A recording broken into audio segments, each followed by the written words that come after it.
সেজন্য আমার ভাইয়েরা, সামনে রমজান মাস, এই রমজানকে আমরা সিয়াম সাধনা হিসেবে নেব, আল্লাহকে আমরা সব সময়, আল্লাহ আমাকে তৌফিক দান করুন, আপনাকে তৌফিক দান করুন।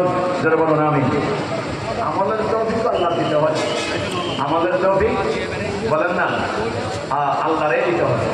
আল্লাহ যদি আমলের তৌফিক দেয় তাহলে আমরা আমল করতে পারি, আর যদি আল্লাহ আমলের তৌফিক না দেয় তাহলে আমল করা আমাদের পক্ষে সম্ভব নয়। আমলের তৌফিক কে দিবেন? আল্লাহ দিবেন।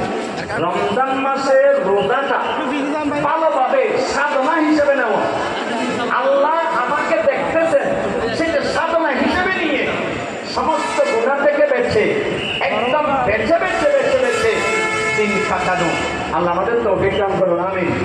রমজান মাসের 1 মাসের সাধনা 11 মাসের জন্য আল্লাহ আমাদেরকে মুত্তাকি বানিয়ে দেয় মতো সেভাবে রাখার তৌফিক দান